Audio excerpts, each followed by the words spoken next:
The coffee had gone cold in my hands when I heard Rebecca's key in the front door, followed by the sound of her heels clicking against the marble entryway with that particular urgency that meant she was either furious or panicked.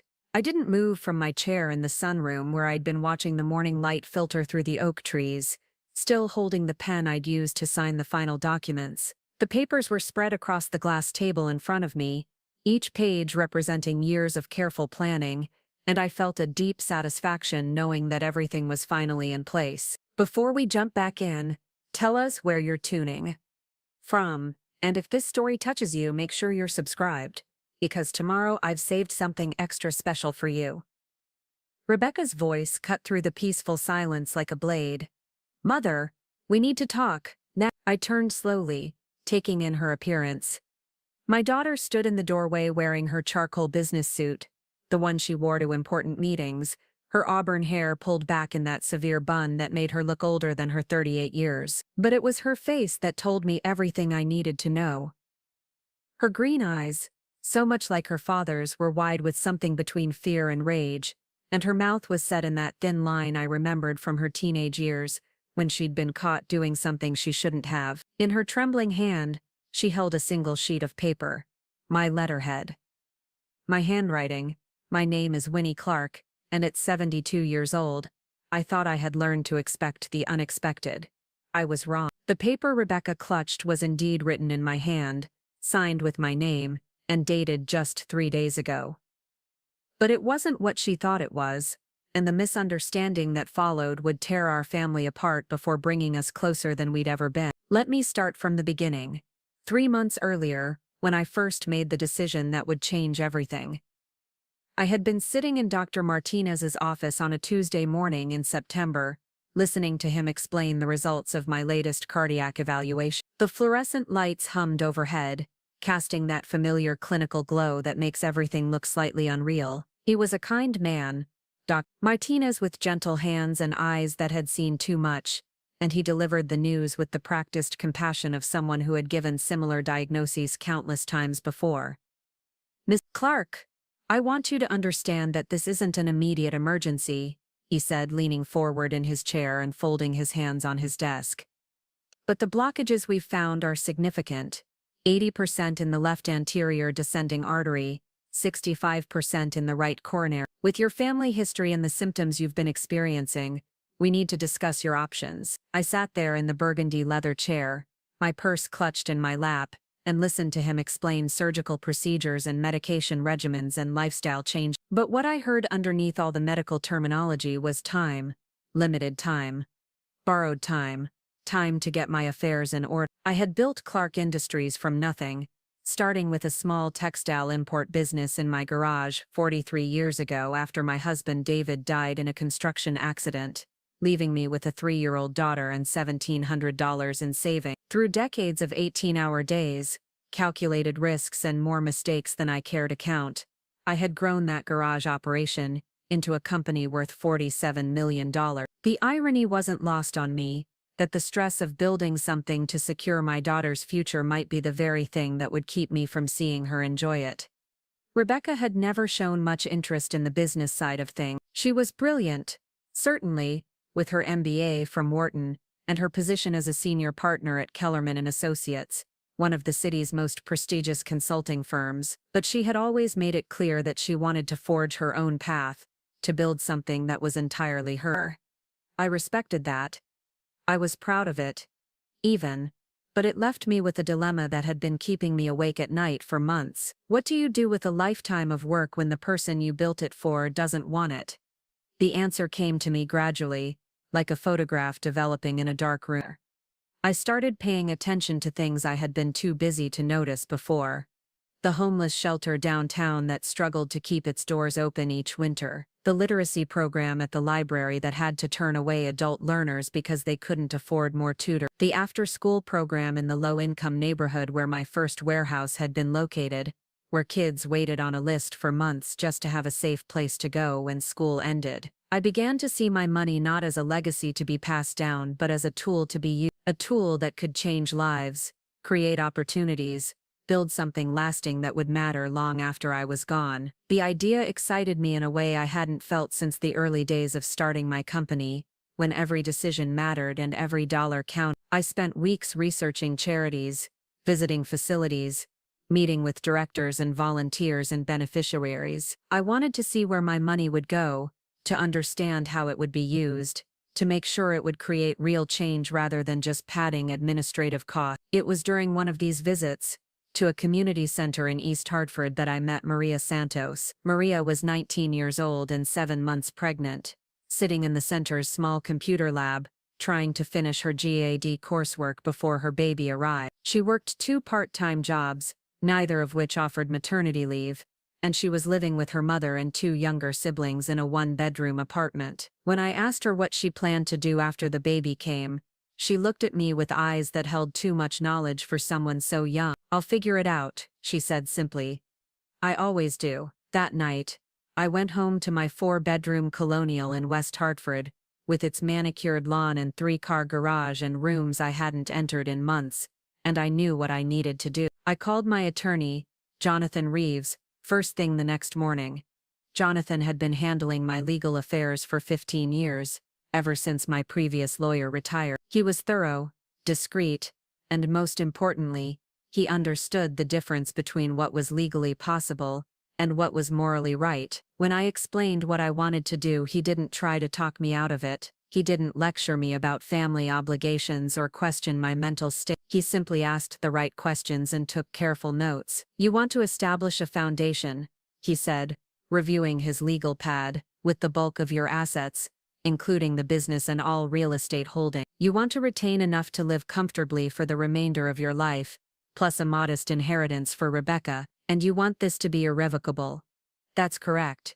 And you understand that once these papers are signed, you can't change your mind. The foundation will own Clark Industries. Your house will be donated. Your investment portfolio will be liquidated and transferred." "I understand." Jonathan studied me for a long moment. "Winnie, I have to ask, have you discussed this with Rebecca?" That was the question I had been dreading. The truth was, I hadn't told Rebecca anything about my heart condition, about the doctor's warnings, about the sleepless nights I'd been spending thinking about mortality and legacy and the weight of money that sits unused while people suffer. Rebecca was busy with her own life, her own career, her own carefully constructed world where problems were solved with spreadsheets and strategic planning. How could I explain that I wanted to give away everything she had assumed would one day be hers? "Rebecca has her own career, her own success," I told Jonathan. "She doesn't need this money, but there are people who do." Jonathan nodded slowly.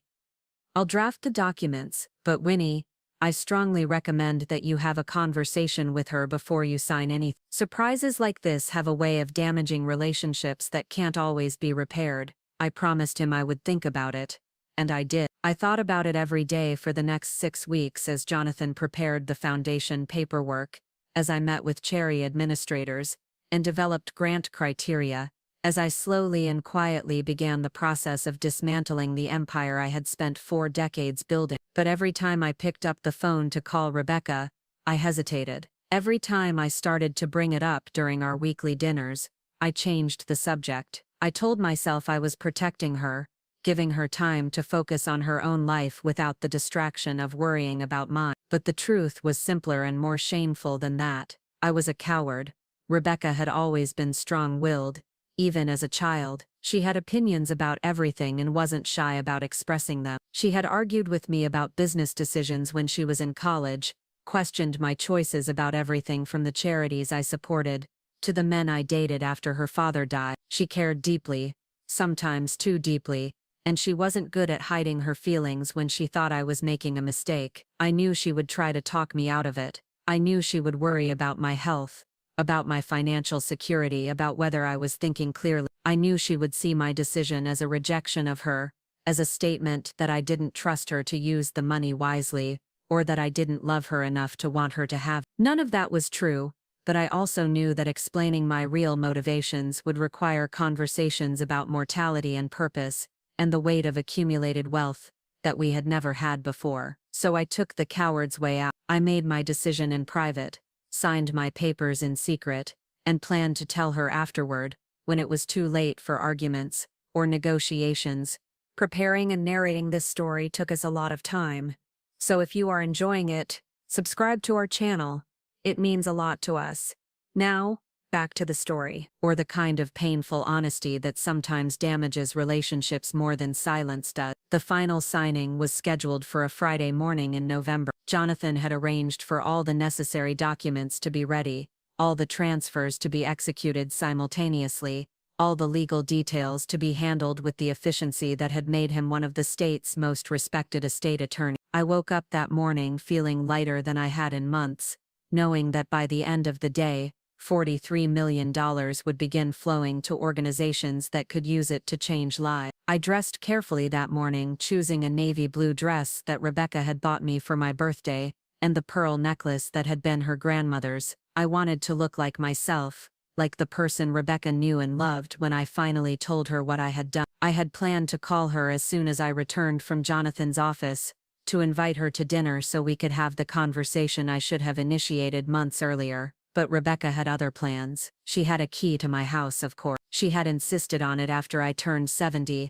worrying about what would happen if I fell, or had a medical emergency and couldn't get to the door. I had given it to her reluctantly, valuing my independence and privacy, but I understood her concern. I had been the same way when my own mother reached a certain age, needing to know that I could reach her if necessary. What I hadn't considered was that she might use that key to check on me when I didn't answer my phone for 24 hours. I had turned my phone off during the signing ceremony, wanting to focus completely on the moment, on the significance of what I was doing. When I returned home, I was emotionally drained from the morning's events, and the weight of the secret I had been carrying. I made myself a cup of tea, sat in the sunroom where the afternoon light was warmest, and decided to rest for an hour before making the call that would change everything between Rebecca and me. I must have fallen asleep in my chair, because the next thing I knew, it was morning, and I could hear Rebecca's key in the lock. She had found the papers on the table where I had left them the night before, the foundation documents, with their official seals and legal language, the transfer agreements for the business and the real estate, the irrevocable trust documents that would ensure the money would be used exactly as I intended. And on top of the stack, written in my own hand on my personal stationery, was the letter I had composed to accompany the legal document. A letter that began, "By the time you read this, everything will be final, and there will be no way to undo what I have done." A letter that discussed my reasons for giving away my fortune, my thoughts about legacy and purpose, my hope that she would understand and forgive me for not including her in the decision. A letter that, taken out of context and read by a daughter who had been worried about her mother's health and emotional state, could very easily be misinterpreted as something much darker than a financial disclosure. Now Rebecca stood in my sunroom doorway, holding that letter in her trembling hand, her face a mixture of fear and fury and something that looked dangerously close to grief. "Mother," she said again, her voice barely controlled, "what the hell is th-" I looked at her, at the paper in her hand, at the expression on her face, and realized that my careful planning had overlooked one crucial detail. I had prepared for Rebecca's anger about my financial decision. I had prepared for her concerns about my judgment, and her questions about my motivations. I had not prepared for her to think I was planning to kill myself. "Rebecca," I said slowly, setting down my teacup and rising from my chair, "I can explain." But the look in her eyes told me that explanation was going to be much more complicated than I had anticipated, because in her mind, she wasn't looking at her mother's charitable giving documents, she was looking at a suicide note, and she had already decided what she needed to do about it. The morning sun continued to stream through the windows, casting long shadows across the room where my daughter and I faced each other across a misunderstanding that would change both of our lives forever. I had thought the hardest part would be telling her about the money. I was about to learn that the hardest part would be convincing her to let me give it away. Rebecca moved into the room like a prosecutor approaching a hostile witness,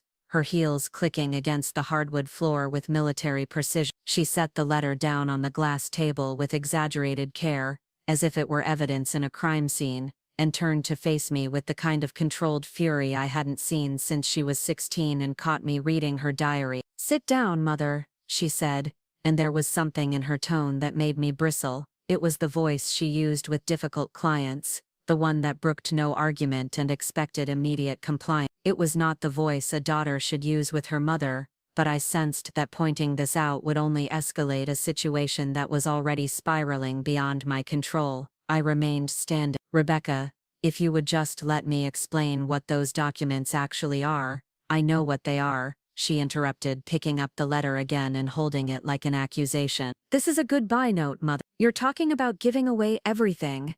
About how there's no way to undo what you've done. About how you hope I'll understand someday. Do you think I'm stupid? The word stupid hung in the air between us, heavy with implications neither of us wanted to acknowledge. Rebecca had always been sensitive about her intelligence, perhaps because she had grown up watching me navigate business deals and corporate negotiations without the benefit of the college education she had worked so hard to achieve. She had spent her adult life proving that she was smarter, more educated, more sophisticated than the woman who had raised her in the back room of a textile warehouse. Now she was using that intelligence to construct a narrative that was both logical and completely wrong. I think you're jumping to conclusions, I said carefully. Those papers aren't what you think they are, really? She picked up one of the legal documents and began reading aloud. The irrevocable transfer of all assets belonging to Winifred Clark to the newly established Clark Foundation for the purpose of charitable distribution. She looked up at me, her eyes bright with unshed tears. Revocable, Mother. That means permanent. That means you can't change your mind. That means by the time anyone finds this, it's too late to stop you. I felt a chill run through me as I began to understand how she was interpreting the language. To Rebecca, trained to read legal documents for hidden meanings and potential liabilities, the foundation paperwork looked like a sophisticated form of estate planning designed to take effect immediately upon my death. The timing, the secrecy, the finality of the transfers, all of it supported her theory that I was planning something irreversible and tragic. Rebecca, you're misunderstanding. Am I? She set the document down and picked up my handwritten letter again. Let me read you some more of your own words, Mother. I know this will come as a shock and I know you'll be angry that I didn't discuss it with you first, but I needed to do this on my own terms in my own time, without interference or attempts to change my mind. She looked up at me, her voice breaking slightly. What else could that possibly mean? I opened my mouth to answer but she held up her hand to stop me. There's more. I've been thinking about this for months. Ever since the diagnosis, I can't bear the thought of being a burden, of watching everything I've worked for slowly deteriorate while I become someone I don't recognize. Rebecca's voice was shaking now. What diagnosis, Mother? What aren't you telling me? The word diagnosis hit me like a physical blow. In my letter, I had been referring to Dr. Martinez's evaluation of my heart condition, the blockages that would require careful monitoring and possibly surgery in the coming years. It was serious but manageable, certainly not life-threatening in the immediate future, but taken in the context Rebecca was creating, it sounded like something much worse. It sounded terminal.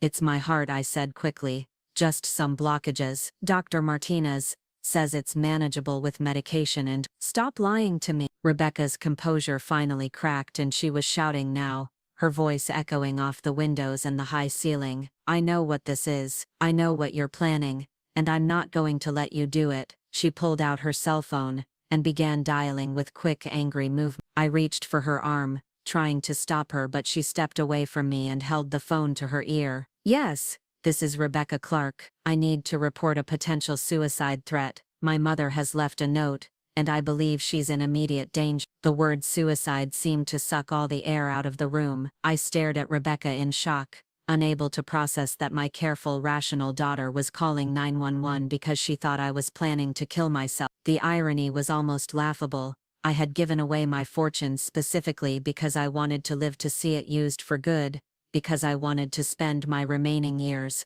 watching the positive impact it would have on people's lives. But Rebecca couldn't see past her own fear and her assumption that my secrecy meant something sinister. Rebecca, hang up the phone, I said as firmly as I could manage. You're making a mistake. But she was already giving my address to the dispatcher, already explaining that she had found a note and legal documents that suggested her mother was planning to harm herself. She was being thorough, efficient, protective, all the qualities that made her excellent at her job, and that were now working against both of us. When she finally hung up, we stared at each other across a silence that felt like a chasm. the damage was done. Within minutes my house would be full of paramedics and police officers, and crisis counselors, all summoned to prevent a tragedy that existed only in my daughter's imagination. My private decision to give away my money had become a public spectacle, and there would be no way to undo the humiliation and scrutiny that was about to descend on both of us. "Why couldn't you just trust me?"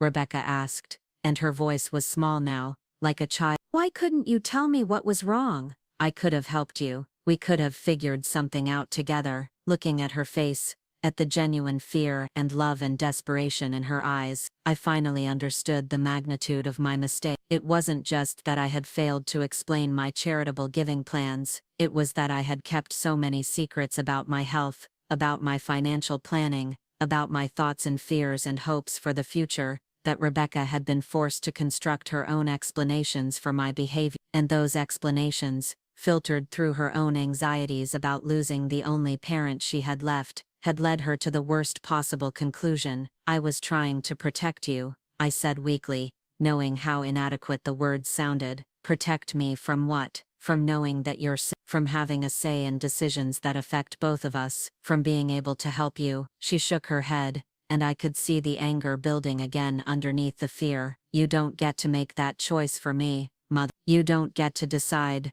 that I'm too fragile or too selfish or too whatever to handle the truth." She was right, of course. I had made assumptions about how she would react, about what she could handle, about what kind of daughter she was and what kind of mother I should be. I had tried to control the narrative, to manage her emotions, to spare both of us from difficult conversations that might have prevented this exact scenario from unfolding. The sound of sirens in the distance made us both free. They were still several blocks away, but they were getting closer, and soon my quiet street would be filled with emergency vehicles and neighbors coming out to see what was wrong. Soon my private life would become public, my financial decisions would be scrutinized, and my relationship with Rebecca would be forever changed by this morning's misunderstanding. "They're coming," Rebecca said, unnecessarily, and I could hear relief in her voice. She genuinely believed she was saving my life, that the paramedics and crisis counselors would be able to talk me out of whatever desperate plan she thought I had made. She couldn't see that the only thing threatening my life was her interpretation of documents she didn't fully understand. "Rebecca," I said urgently, knowing I only had a few minutes before we would be separated, and questioned and treated like participants in a crisis neither of us had created. "Please listen to me. Those papers aren't a suicide note. They're charitable giving documents. I was planning to call you today to explain everything. I'm not planning to hurt myself. I'm planning to give away my money to help other people." She looked at me skeptically, as if this explanation was just another layer of deception designed to throw her off the trail. "Then why all the secrecy? Why the dramatic language about irrevocable decisions and hoping I'll understand someday?" "Because I knew you'd try to talk me out of it," I admitted. "Because I knew you'd think I was being foolish or impulsive, or that I wasn't thinking clearly. Because I wanted to make the decision on my own terms, without having to justify or defend, or negotiate every detail." The sirens were louder now, probably turning onto our street. Rebecca glanced toward the front of the house, then back at me, and I could see the uncertainty in her face. Part of her wanted to believe me, wanted to accept that this was all a misunderstanding that could be cleared up with a simple explanation. But another part of her, the part that had been terrified by the language in my letter and the implications of the legal documents, wasn't ready to let go of her interpretation. "If that's true," she said slowly, "then you can explain it to them when they get here. You can show them the foundation paperwork, and prove that this is just a financial decision and not something else."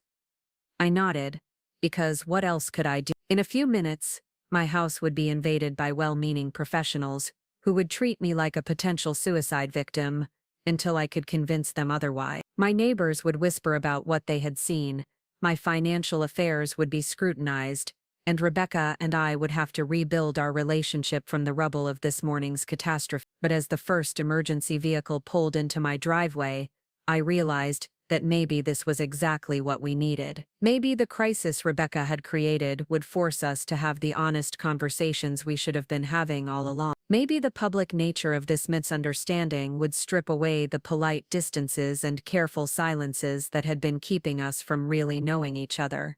Or maybe it would destroy what was left of our relationship and leave us both with wounds that would never fully heal. Either way, I was about to find out. The paramedics arrived first, followed closely by a police cruiser and what appeared to be a crisis intervention specialist in an unmarked sedan. I watched through the sunroom windows as they gathered on my front lawn, consulting their clipboards and radios with the efficient choreography of professionals who had done this many times before. My neighbors began emerging from their houses, Miss Patterson from next door in her bathrobe, the young couple across the street stepping onto their porch with coffee mugs in hand, all of them drawn by the magnetic pull of emergency vehicles and the promise of drama breaking the monotony of a quiet Friday morning. Rebecca met them at the door before they could ring the bell, her voice carrying clearly through the house as she explained the situation with the same crisp efficiency she brought to her business presentation. I heard fragments of her words, found a note, giving away everything, afraid she might hurt herself, each phrase landing like a physical blow as I realized how deeply she had misunderstood my intention.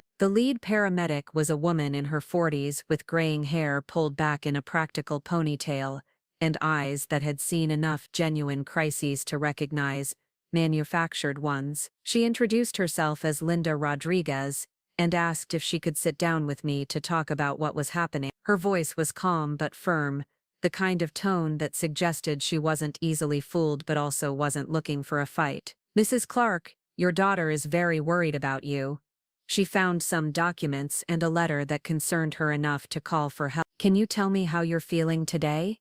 I looked around my sunroom, at the emergency personnel now filling my home, at Rebecca hovering near the doorway with her arms crossed defensively, and felt a surge of anger that surprised me with its intensity. These people had invaded my private space because my daughter had decided she knew better than I did what my own words meant. They were treating me like a fragile old woman who couldn't be trusted with her own life, and the presumption of it made my chest tight with indignation. "I'm feeling confused," I said honestly, confused about why trained medical professionals would respond to a charitable giving announcement as if it were a mental health crisis. Linda's eyebrows rose slightly.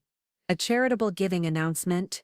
That's what this is about. I've established a foundation and donated the majority of my assets to various charities. My daughter found the paperwork and apparently decided that philanthropy is evidence of suicidal ideation." I watched Linda process this information, her eyes moving between me and Rebecca, who had stepped fully into the room now and was shaking her head with visible frustration. "That's not what this is about," Rebecca said sharply.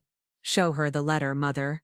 Show her what you actually wrote." Linda held out her hand, and Rebecca placed my handwritten note in it with the careful precision of someone presenting evidence in court. I watched Linda read it, her expression neutral but attentive, and found myself seeing my own words through the lens of Rebecca's interpretation for the first time. Written in the emotional aftermath of finalizing the foundation documents, the letter did sound ominous when taken out of context. The references to irrevocable decisions, to doing things on my own terms without interference, to not wanting to be a burden, all of it could easily be read as the words of someone preparing for a permanent goodbye rather than a financial restructuring. "Mrs. Clark," Linda said carefully, "I can see how this might be interpreted in different ways. Can you help me understand what you meant by some of these phrases?" Over the next 20 minutes, I found myself dissecting my own motivations and word choices for an audience of strangers who had been summoned to prevent a crisis that existed only in my daughter's imagination. Martinez's diagnosis about my decision to establish the foundation,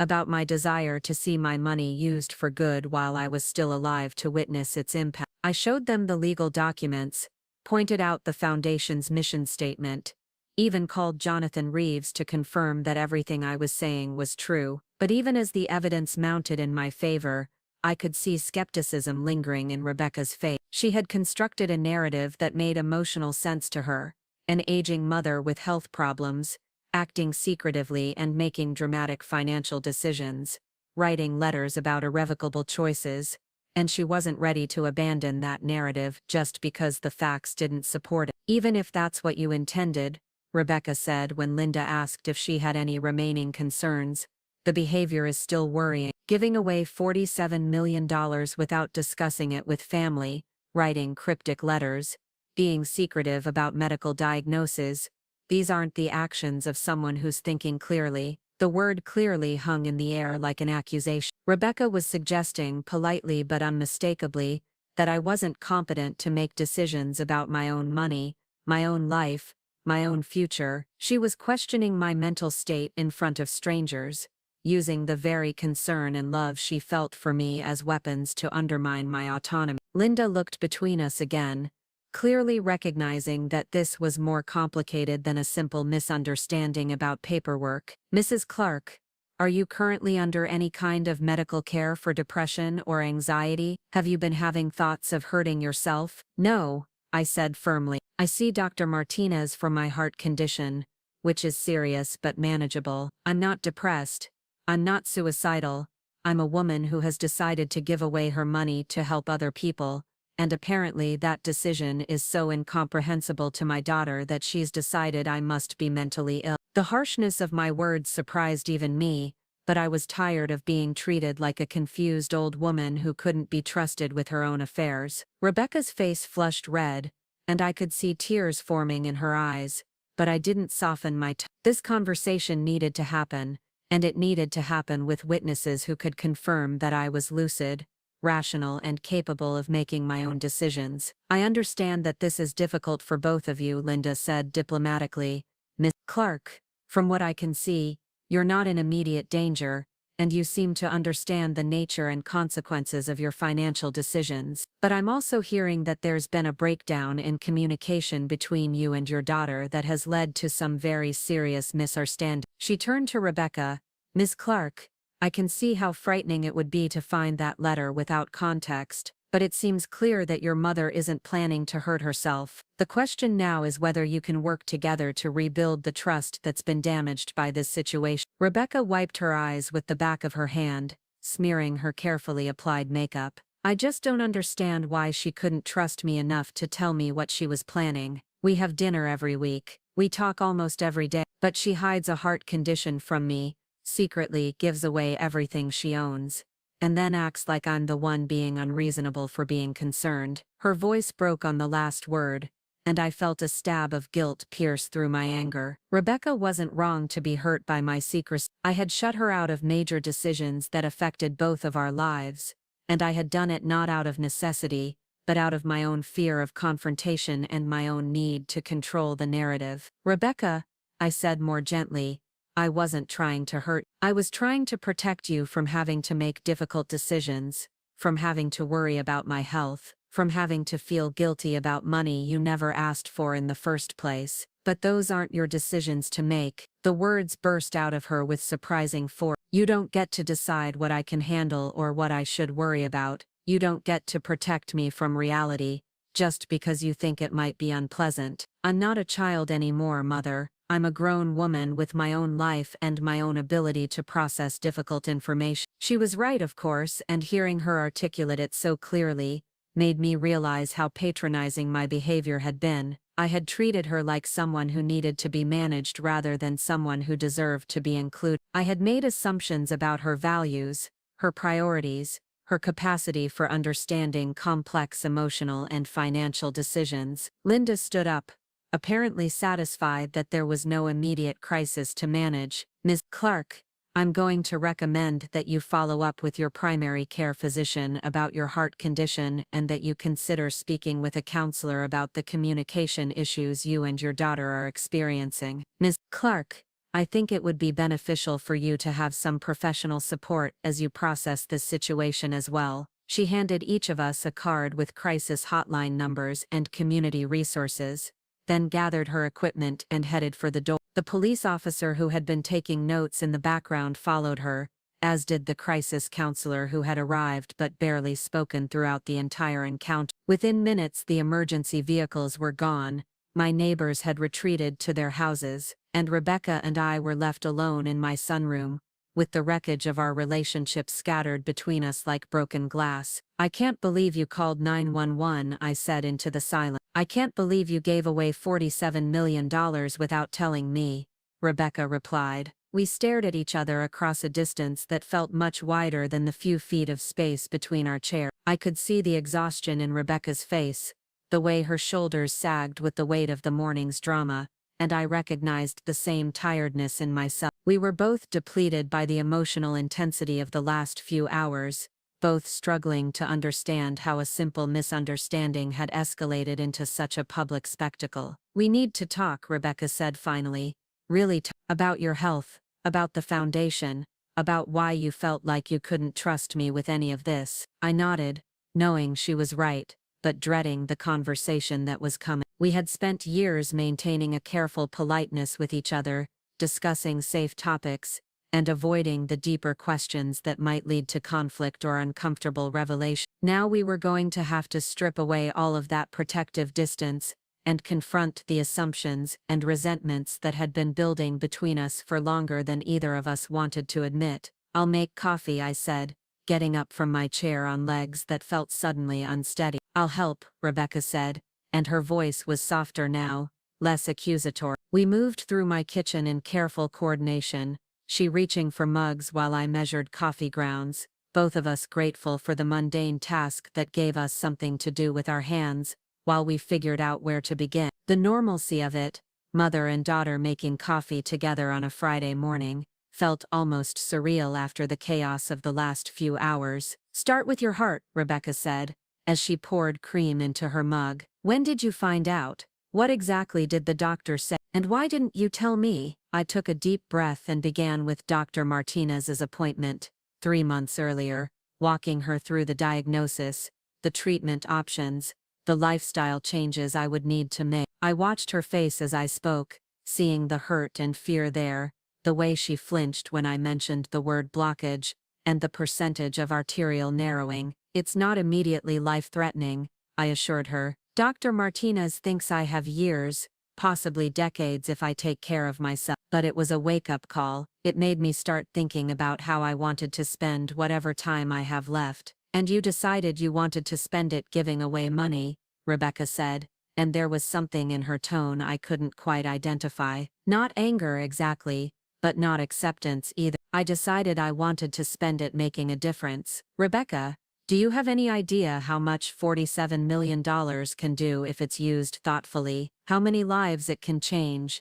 How many problems it can solve? I know exactly how much good that money can do, Rebecca said quietly. But I also know that it represents a lifetime of work for you, 43 years of building something from nothing, of sacrificing and struggling and fighting for every dollar, and you're just giving it away to strangers. The word strangers stung more than I expected it to. They're not strangers, Rebecca. They're people who need help, people like Maria Santos, who's 19 and pregnant and trying to finish her GED while working 2 jobs. People like the kids at the after-school program, who don't have anywhere safe to go when school ends. People whose lives could be completely transformed by access to education or healthcare, or housing assistance. What about my life? The question came out as barely more than a whisper, but it hit me like a shout. What about transforming my life, or my children's lives, or my grandchildren's lives? What about the family you actually know and love instead of the theoretical people you want to help?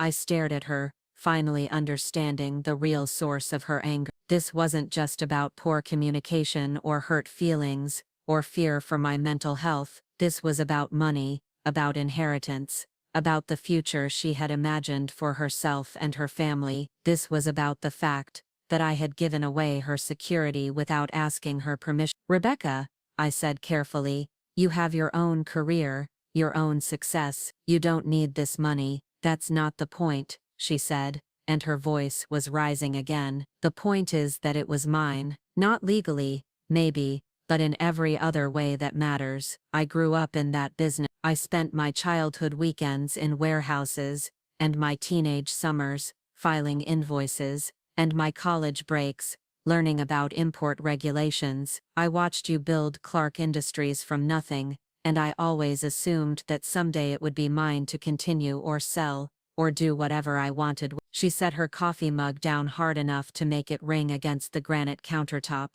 I never asked you for anything, Mother. I never demanded money or expected you to support my lifestyle or tried to influence your business decisions. But I also never imagined that you would give away my inheritance to people you've known for 5 minutes, while I was sitting right here, watching and waiting, and assuming that you trusted me enough to include me in decisions that affect my future. The pain in her voice was unmistakable, and I felt something twist in my chest as I realized how completely I had misunderstood her relationship with my money and my business. I had seen her lack of interest in day-to-day operations as evidence that she didn't want the responsibility of ownership. I had interpreted her independent career path as a rejection of the legacy I had built, but she had been waiting, not rejecting, watching, not ignoring, assuming that when the time came, I would offer her the choice of what to do with the empire I had spent my lifetime creating. I thought you wanted to build your own success,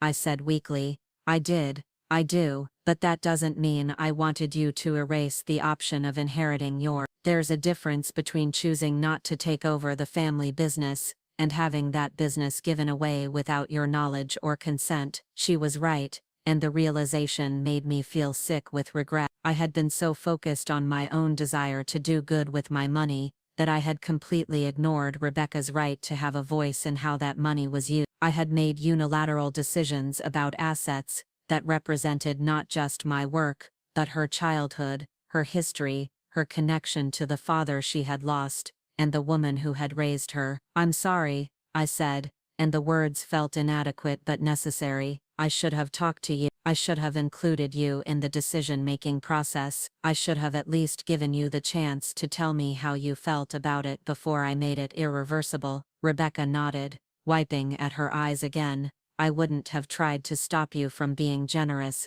Mother. If you had explained about Maria Santos and the after-school program, and all the other people you want to help, I would have supported that. But I would have wanted to be part of the conversation. I would have wanted to help you figure out how to balance philanthropy with family responsibility. What do you mean? I mean, there are ways to be incredibly generous without giving away everything. You could have kept the business and used the profits for charitable giving. You could have established a foundation with a portion of your assets and left the rest to family. You could have created a structure that would allow me to continue your philanthropic work after you're gone, so that your values and your mission would live on through someone who actually knows you and loves you. As she spoke, I began to see the possibilities I had missed in my rush to give everything away. I had been thinking in absolute terms: keep the money or give it away, help strangers or help family, when there might have been ways to do both. Ways to honor my desire to make a difference while also honoring Rebecca's connection to the business and the legacy I had built. Is it too late? I asked. The papers are signed. The transfers are in motion. Jonathan said it was irrevocable. Rebecca was quiet for a long moment, and I could see her mind working through the legal and financial implications of what I had done. It might be, but there are sometimes ways to modify charitable giving structures, especially if there are questions about the donor's capacity or if family members contest the transfer. The fact that you didn't discuss this with anyone, the way you handled the documentation, the timing around your medical diagnosis, there might be grounds for review. Hope flickered in my chest, followed immediately by worry. You're not going to try to have me declared incompetent, are you? No, Rebecca said firmly. I was angry enough to consider it this morning, but I can see that you knew exactly what you were doing. You made a considered decision based on your own values and priority. I disagree with how you went about it, and I think you ignored important considerations, but I don't question your mental capacity. She paused, looking out the window at the street where emergency vehicles had been parked just an hour earlier. But I am going to ask you to consider undoing some of what you've done, not all of it, not the charitable giving itself, but the structure, the secrecy, the finality that cuts me out of your life and your legacy. What are you proposing? I'm proposing that we start over, that we approach this as partners instead of as two people making unilateral decisions about shared interests. I'm proposing that you teach me about the charities you've chosen, and the people you want to help, and I'll help you figure out how to maximize the impact of your giving, while still maintaining some connection to the business you've built and the daughter you've raised. It was a reasonable request, more generous than I probably deserved given how I had handled the situation. But it also meant admitting that my carefully planned foundation structure had been flawed from the beginning, that my desire for control had led me to make decisions that weren't in anyone's best interest. "I'll call Jonathan," I said. "I'll ask him to review the documents and see what options we have for modification." Rebecca smiled for the first time since she had walked into my house that morning, and the relief in her face made me realize how much courage it had taken for her to confront me about something that mattered so deeply to her. "Thank you," she said. "And Mother, next time you get a scary medical diagnosis or decide to restructure your entire financial life, please just tell me.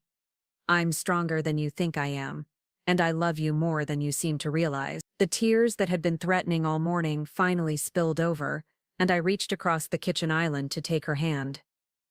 "I love you too, sweetheart, and I'm sorry I forgot that love means trusting people with the truth, even when it's complicated or frightening or might lead to difficult conversation." We sat there holding hands across my granite countertop, mother and daughter learning how to be honest with each other for the first time in longer than either of us wanted to admit. Outside, the neighborhood had returned to its normal Friday morning quiet, with no trace of the emergency vehicles that had turned my private crisis into a public spectacle. But inside my kitchen, everything had changed. The foundation documents were still signed, the money was still transferred, and the legal complications were still formidable. But for the first time since Dr. Martinez had delivered his diagnosis 3 months earlier, I wasn't facing the future alone. Rebecca and I would figure out how to untangle the mess I had created, how to balance philanthropy with family responsibility, how to turn my impulsive decision into something that served everyone's interests. It wouldn't be easy. There would be more difficult conversations, more lawyers, more paperwork, and probably more tears, but we would face it together, and that made all the difference. The coffee had gone cold while we talked, but neither of us moved to reheat it. We had more important things to discuss, plans to make, relationships to rebuild. The morning that had started with emergency vehicles and accusations of mental illness was ending with the kind of honest communication Rebecca and I should have been having all along. And somewhere in the back of my mind, I could hear Dr. Martinez's voice reminding me that stress was bad for my heart condition. But for the first time in months, I wasn't stressed, I was hopeful. And that, I thought, was much better medicine than anything he could prescribe. Jonathan Reeves sounded tired when he answered his phone at 11:30 that Friday night. I had been debating whether to call him so late, but the conversation with Rebecca had left me unable to sleep, my mind racing through possibilities and complications that seemed to multiply every time I tried to organize them into something manageable. "Winnie, is everything all right? You sound upset." I gave him a condensed version of the morning's events, watching Rebecca's face as I described the emergency response and the misunderstanding that had led to it. She had insisted on staying for this conversation, settling into my living room with a legal pad and her reading glasses, looking every inch the corporate consultant she had trained herself to become. "I see," Jonathan said when I finished, and I could hear papers rustling in the background. "And now you want to know what options you have for modifying the foundation structure." "That's right. Rebecca has made some valid points about family inclusion and long-term sustainability. I'm wondering if there's a way to restructure things that would address her concerns while still maintaining the charitable mission." There was a long pause, and I could picture Jonathan in his home office, probably surrounded by case files and legal texts, calculating the implications of what I was asking him to do. "Winnie, I have to be honest with you. The documents we signed yesterday were designed to be permanent. Irrevocable means exactly that. Once the transfers are complete, they can't be undone through normal channels. However, there are some limited circumstances under which charitable transfers can be challenged or modified." Rebecca leaned forward, her pen poised over the legal pad. "What kind of circumstances?" "Well, if there were questions about the donor's mental capacity at the time of signing, or if there was evidence of undue influence, or if the donor wasn't fully informed about the consequences of the transfer. There's also something called the doctrine of Cypress, which allows courts to modify charitable gifts when the original purpose becomes impossible or impractical to fulfill. I felt a chill run through me. Are you suggesting that we claim I wasn't mentally competent when I signed those papers? No, absolutely not. From everything I observed, you were completely lucid and understood exactly what you were doing. But the circumstances this morning, the emergency response, the family crisis, the breakdown in communication, those suggest that maybe the decision-making process wasn't as thorough as it should have been. Rebecca was taking notes now, her handwriting neat and precise. What would we need to prove?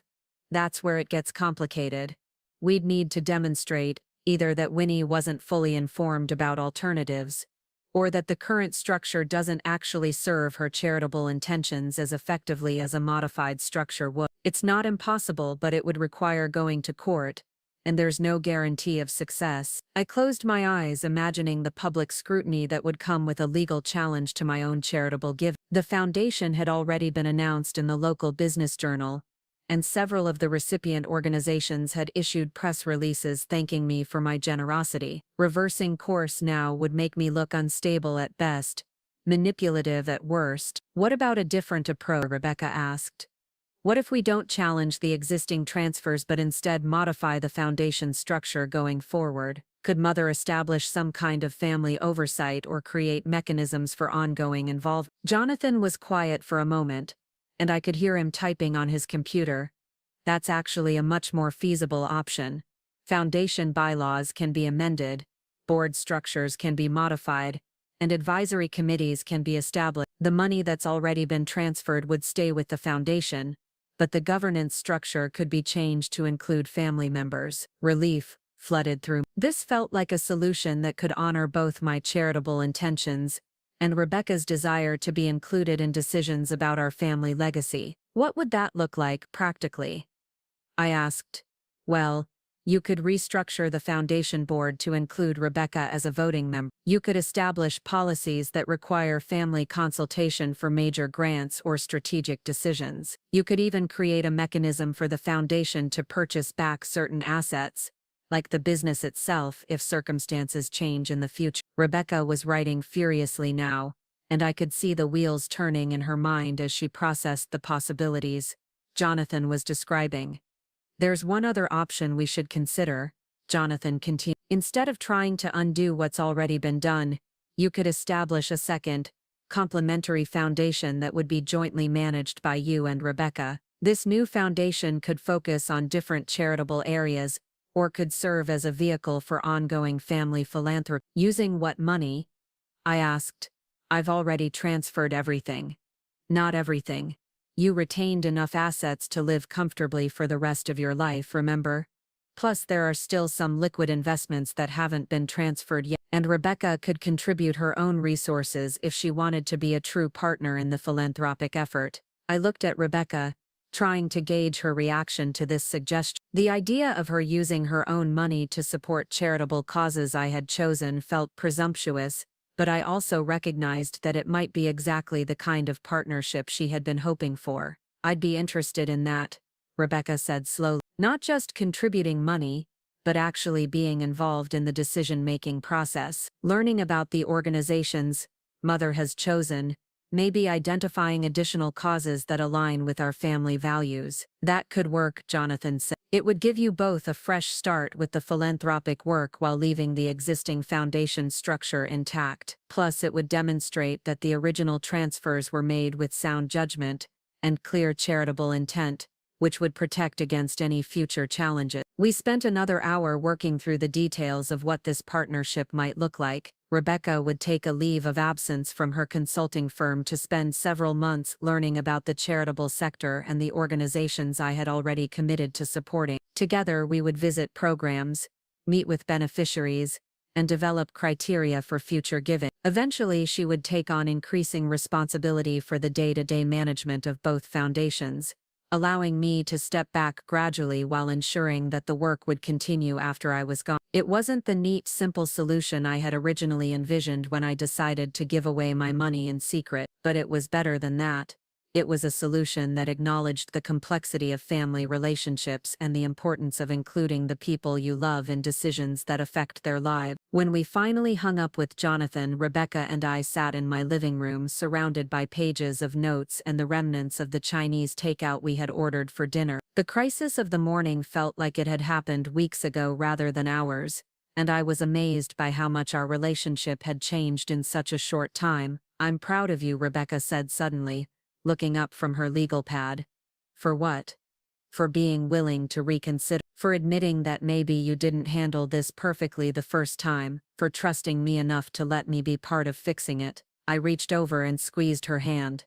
"I should have trusted you from the beginning. I should have known that you'd want to be involved in something this important." Well, to be fair, I never exactly expressed interest in charity work before. You had no way of knowing that I'd want to be involved.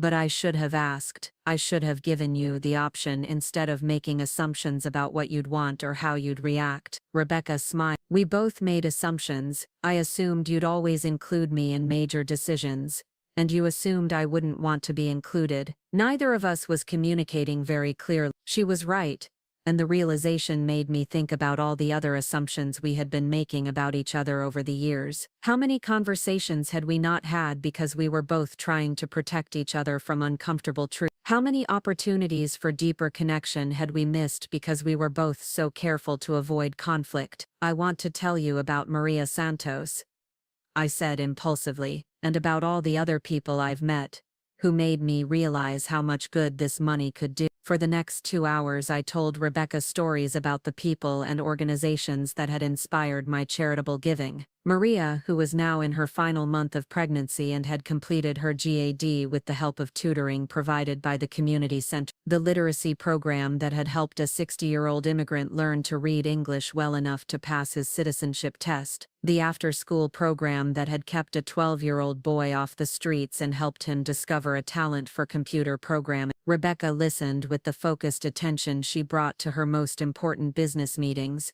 asking thoughtful questions and taking notes about the different organizations and their impact metric. I could see her mind working through the logistics of charitable giving. The same analytical skills she used in her consulting work now applied to social problems and community needs. "These are incredible stories," she said when I finished, "and I can see why you felt so urgently about wanting to help. But Mother, imagine how much more good you could do if you had someone helping you research organizations, evaluate programs, and develop long-term strategies for maximizing impact." "You mean like a professional foundation manager?" "I mean like a daughter who understands both business and charitable giving, who shares your values but might bring a different perspective to the work. Someone who could help you think through not just which organizations to support, but how to support them most effectively." I could hear the excitement building in her voice, and it reminded me of the way she used to sound when she was a child and had discovered something new that captured her imagination. She wasn't just being polite about my charitable interests, she was genuinely enthusiastic about the possibility of being involved. "You'd really want to do this?" I asked. "Leave your consulting practice to become a full-time philanthropist?" "I've been thinking about making a career change anyway. The corporate consulting world is exhausting, and a lot of the work feels meaningless. Helping companies optimize their profit margins doesn't exactly fill me with purpose. But this, helping people like Maria Santos and that 12-year-old computer programmer, this feels like something I could be passionate about." She paused, looking down at her notes. "Plus, it would give us a chance to work together on something that matters. We've never really collaborated on anything before, and I think it might be good for our relationship." I felt tears prick at my eyes as I realized that my impulsive decision to give away my money might have led to something I hadn't even known I wanted.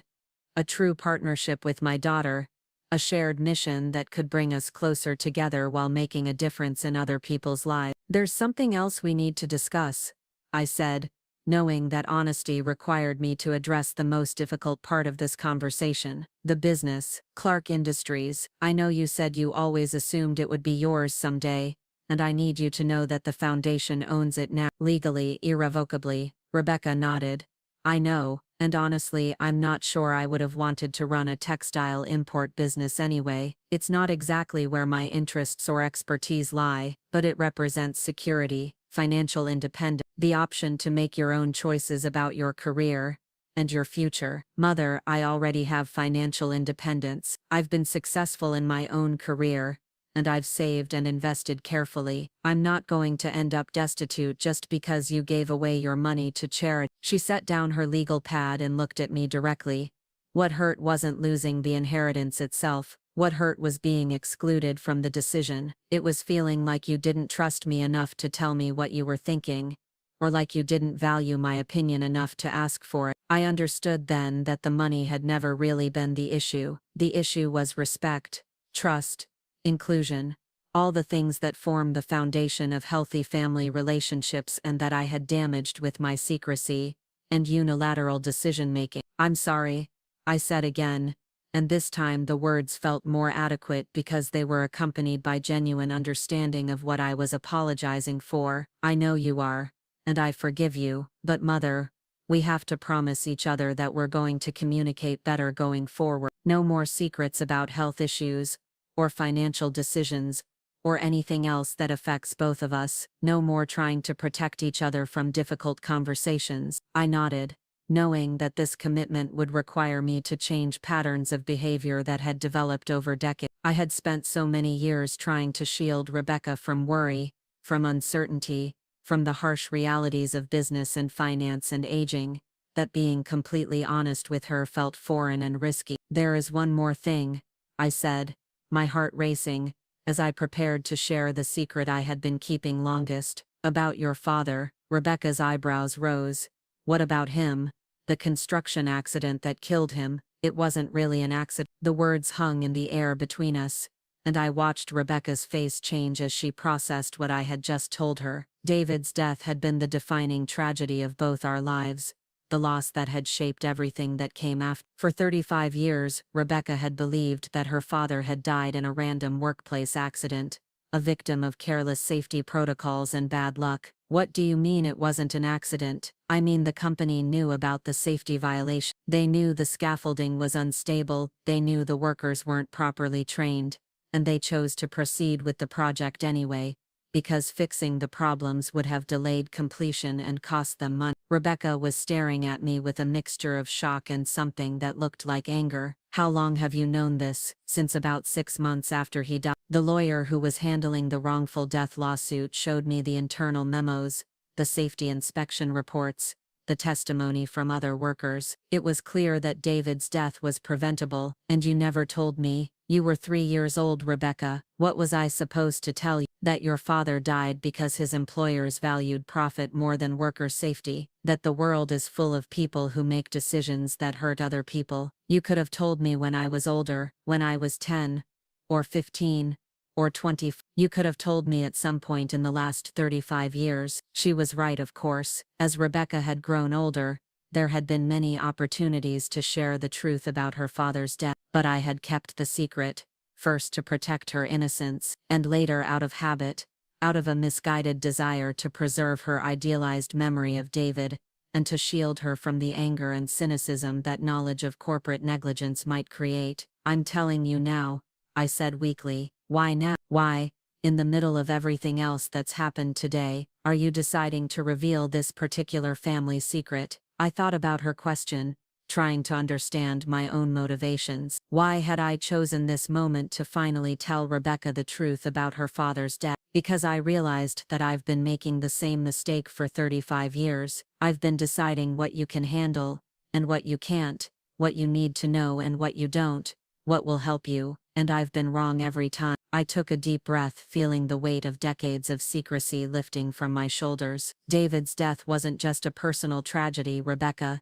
It was an injustice, and the settlement money from the lawsuit was what allowed me to start Clark Industries. Everything I built, everything I achieved, everything I just gave away to charity, it all came from the money his employers paid to avoid taking responsibility for killing him. Rebecca was quiet for a long time, and I could see her mind working through the implications of what I had told her. The business she had grown up in, the success she had always admired, the financial security that had allowed her to pursue her own education and career, all of it was built on the foundation of her father's wrongful death. Is that why you gave it away? She asked finally. Because it felt like blood money. The question caught me off guard, but as soon as she asked it, I realized that she had identified something I hadn't fully acknowledged even to myself. Had my desire to give away my fortune been motivated, at least in part, by guilt about how that fortune had been acquired? I don't know, I said honestly. Maybe partly. I've never been able to enjoy the money without remembering what it cost, but I also genuinely believe that it can do more good, helping other people, than it would sitting in investment accounts, or being passed down to family members who already have everything they need. Rebecca stood up and walked to the window, looking out at the street where emergency vehicles had been parked that morning. I watched her shoulders rise and fall as she breathed deeply, processing not just the revelation about her father, but everything else that had happened in this extraordinary day. I wish you had told me sooner, she said without turning around. About Dad, about your heart condition, about your plans for the money. I wish you had trusted me enough to let me be part of these decisions from the beginning. I wish I had too. She turned back to face me, and I could see tears in her eyes, but also something that looked like resolve. But I'm glad you're telling me now, and I'm glad we're going to figure out how to move forward together. She came back to the couch and sat down beside me, close enough that I could smell her perfume and see the faint lines around her eyes that reminded me that she wasn't the little girl I had been trying to protect all these years. Mother, I want you to promise me something. What?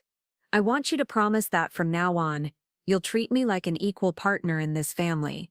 That means no more secrets, no more unilateral decisions, and no more trying to protect me from information you think might be too difficult for me to handle. I thought about what she was asking, about how fundamentally it would change the dynamic between us. For 35 years, I had been the protector, the decision-maker, the one who shouldered burdens so that Rebecca wouldn't have to. She was asking me to give up that role, to trust her to be strong enough to handle whatever challenges we might face together. I promise, I said, and meant it. Good. Because there's a lot of work ahead of us. We need to figure out how to restructure the foundation governance, how to establish our partnership, how to evaluate the organizations you've already committed to supporting, and we need to have some difficult conversations about your health and your future care needs. The last part made my stomach clench with anxiety. I had been avoiding thinking about what would happen if my heart condition worsened, about who would make decisions for me if I became incapacitated, about how to maintain my independence while acknowledging my increasing vulnerability. One step at a time, I said. One step at a time, Rebecca agreed. But Mother, we're going to take those steps together. No more walking this path alone. Outside, the street was quiet except for the occasional car passing by and the distant sound of a dog barking. Inside my living room, surrounded by legal pads and takeout containers, and the debris of a day that had changed everything.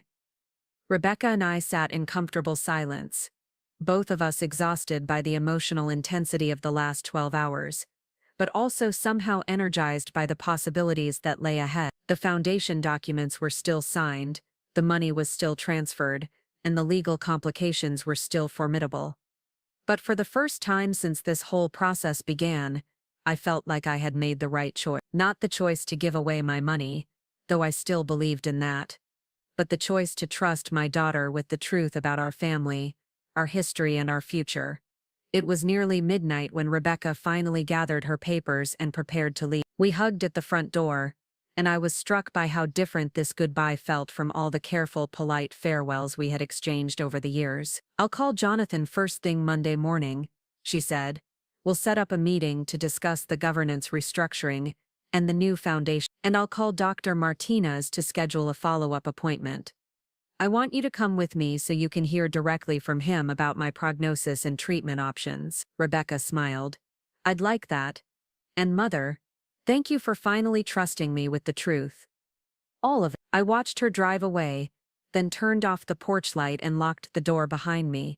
The house felt different somehow, lighter despite the weight of everything we had discussed. For the first time in months, I wasn't carrying my secrets alone. As I got ready for bed, I thought about Maria Santos and her baby, about the literacy program and the after-school center, about all the people whose lives would be touched by the money I had given away. But I also thought about Rebecca, about the partnership we were building, about the work we would do together to make sure that money was used wisely and effectively. It wasn't the ending I had planned when I first decided to give away my fortune. It was better than it was a new beginning, built on honesty and trust, and the recognition that the most important legacy I could leave wasn't money at all. It was the relationship with my daughter that we were finally learning how to build. Monday morning arrived with the sharp clarity that often follows emotional storms, and I woke before dawn feeling more alert than I had in months. Rebecca had texted me at 6:30 to confirm our appointment with Jonathan at 10,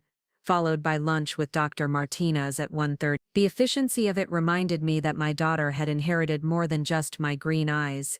She had also inherited my ability to transform crisis into action, chaos into manageable tasks. I dressed carefully in my navy blue suit, the one I used to wear to important business meetings, and found myself applying makeup with more attention than I had bothered with in recent months. Today felt significant in a way that demanded respect, like the first day of a new job or the signing of a major contract. In many ways, that's exactly what it was. Jonathan's office occupied the top floor of a restored Victorian building in downtown Hartford, with tall windows overlooking the Connecticut River and walls lined with leather-bound legal volumes that probably cost more than most people's cars. He greeted us in his reception area, looking rested despite our late-night phone call, and ushered us into his conference room where he had spread out what appeared to be every document related to my foundation transfer. "I've been thinking about our conversation Friday night," he began without preamble,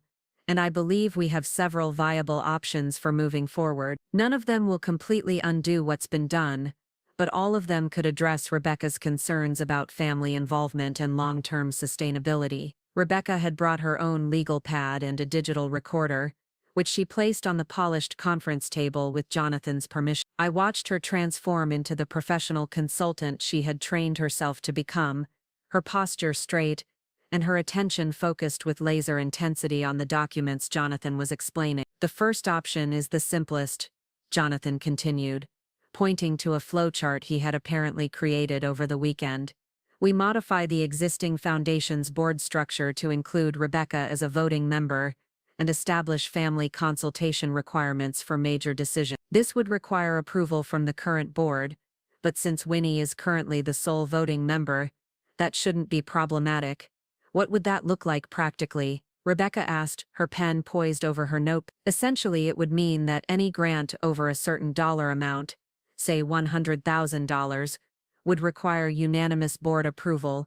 Any major strategic decisions about the foundation's direction would need to be discussed with family members before implementation, and there would be regular reporting requirements to ensure transparency."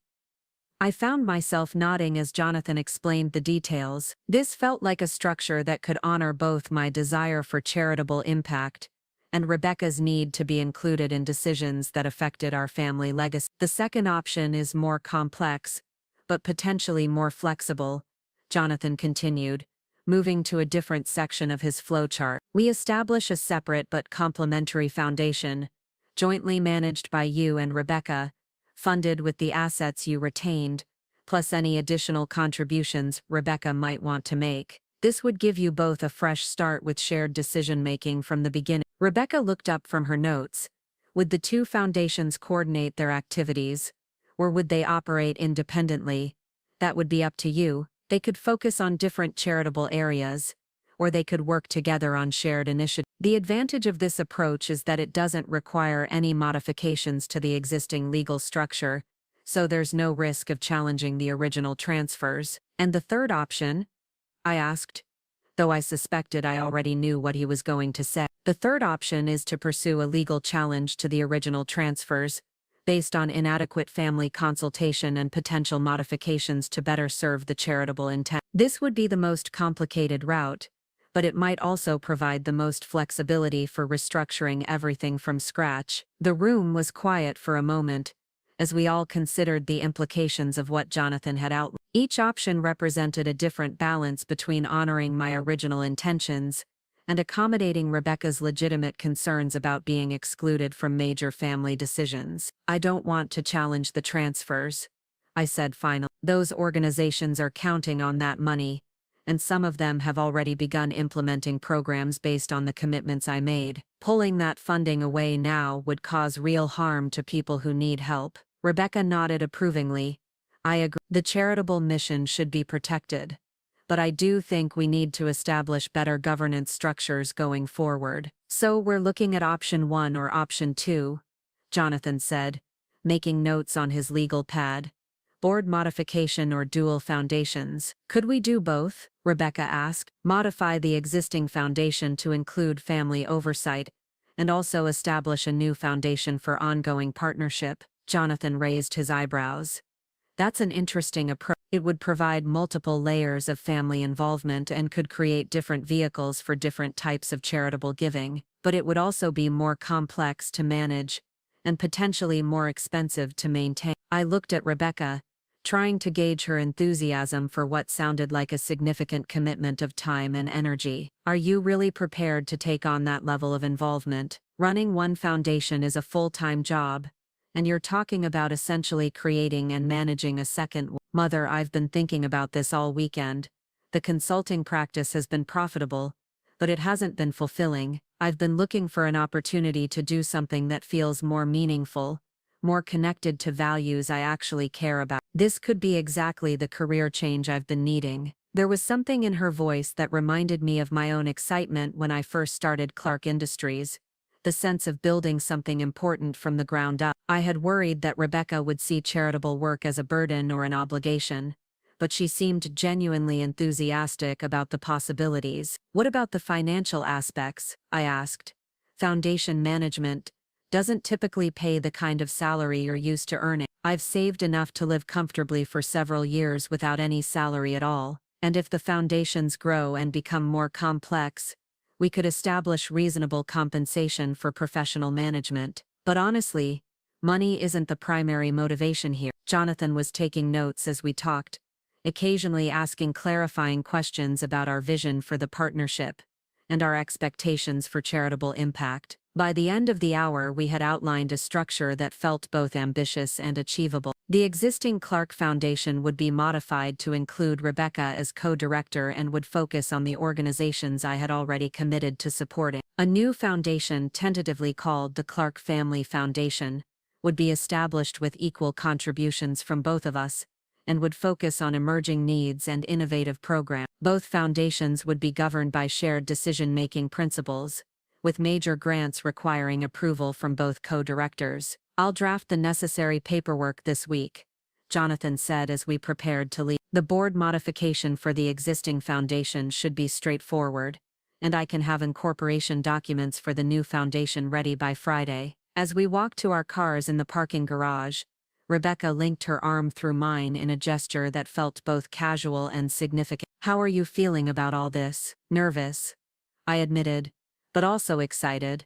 I've been making decisions alone for so long that the idea of having a true partner feels both wonderful and terrifying. I'm nervous too. I've never managed a charitable foundation before, and I'm going to have to learn an entirely new field. But Mother, I think this could be something really special. Not just the charitable work itself, but the chance for us to build something together. We had lunch at a small Italian restaurant near Dr. Martinez's office, and I found myself studying Rebecca's face as she talked about her ideas for foundation programming. There was an animation in her expression that I hadn't seen in years, a sense of purpose and excitement that reminded me why I had worked so hard to build financial security for our family in the first place. I've been thinking about your story about Maria Santos, she said over her pasta primavera, the pregnant teenager trying to finish her GED while working 2 jobs. There have to be thousands of young women in similar situations, and most of them probably don't have access to the kind of support programs that helped her. That's exactly what I was thinking when I decided to fund the community center, I said. One success story multiplied by better resources and more comprehensive support. But what if we could do more than just fund existing programs? What if we could help create new models for supporting young parents in education and career development? What if we could pilot innovative approaches and then help other organizations replicate them? I could see Rebecca's mind working through the possibilities, applying the same strategic thinking she brought to corporate consulting to the challenges of social change. This was why I had wanted her involved from the beginning, even though I hadn't been able to articulate it at the time. She didn't just want to write checks to worthy causes. She wanted to understand problems systematically and develop solutions that could create lasting change. Have you thought about what this might mean for your relationship with David? I asked, using the name she had called her father since childhood. Learning that his death is what made our wealth possible. Rebecca set down her fork and looked at me direct. I've been thinking about that a lot, actually. At first I felt angry that you never told me. Then I felt guilty about benefiting from something so tragic. But now I think I'm starting to see it differently. How so? Dad's death was a terrible injustice. The company that killed him faced no real consequences except paying money to make the problem go away. But what you did with that money, building a business, creating jobs, providing for our family, and now funding programs that help other people, that transforms the tragedy into something meaningful. She paused, choosing her words carefully. I can't bring Dad back or undo the corporate negligence that killed him, but I can use the resources that came from his death to prevent other tragedies, to help other families, to create the kind of positive change that honors his memory. I felt tears prick at my eyes as I listened to Rebecca reframe our family history in a way that transformed guilt into purpose. She was right, of course. David's death had been senseless and preventable, but the foundation work we were planning could give that loss meaning by helping other people avoid similar tragedies. I think your father would be proud of what we're planning, I said softly. I think so too. And Mother, I think he would be proud of you for having the courage to give away your fortune and for trusting me enough to be your partner in using it wisely. Doc Martinez's office was busy when we arrived for our 1:30 appointment, filled with patients of various ages dealing with various stages of cardiac care. I watched Rebecca observe the waiting room with the same analytical attention she had brought to Jonathan's office, and I wondered what conclusions she was drawing about my medical situation based on the people around us. Doc Martinez greeted us both warmly and ushered us into his private office, where Rebecca immediately pulled out her legal pad and asked if she could take notes. I could see him suppressing a smile as he nodded his agreement, clearly recognizing the family resemblance in our shared preference for documentation and preparation. Clark has asked me to share her medical information with you, he began. So let me start by explaining exactly what we're dealing with and what the prognosis looks like. For the next 30 minutes, Doc Martinez walked Rebecca through my cardiac evaluation results, explaining the blockages in my coronary arteries, the medications I was taking, and the lifestyle modifications he had recommended. He was thorough but not alarming, emphasizing that while my condition was serious, it was also manageable with proper care. What about surgery? Rebecca asked. Are we looking at bypass surgery or angioplasty? Not immediately. Ms. Clark's blockages are significant, but they're not at the level where surgical intervention is urgently required. We're monitoring the situation closely, and if the blockages worsen or if she develops additional symptoms, we'll reassess surgical options. And what should I watch for? Rebecca asked. What symptoms would indicate that her condition is deteriorating? Dr. Martinez handed her a printed information sheet that outlined warning signs and emergency indicators. I watched her study it with the same intensity she had brought to the foundation documents, and I realized that this was how Rebecca processed fear, by gathering information, asking questions, and creating plans for managing whatever challenges might arise. The most important thing, Dr. Martinez concluded, is that Mrs. Clark continues taking her medications as prescribed, maintains regular follow-up appointments, and doesn't ignore symptoms if they develop. Stress management is also crucial, as emotional stress can significantly impact cardiac health. Rebecca looked up from her notes. What about her decision to give away her fortune and establish charitable foundations? Would that level of activity be problematic from a stress perspective? That depends on how she approaches it. If she's constantly worried about financial security or overwhelmed by the complexity of foundation management, that could be harmful. But if the charitable work gives her a sense of purpose and satisfaction, it could actually be beneficial for her overall health. And having a partner in the foundation work? I asked.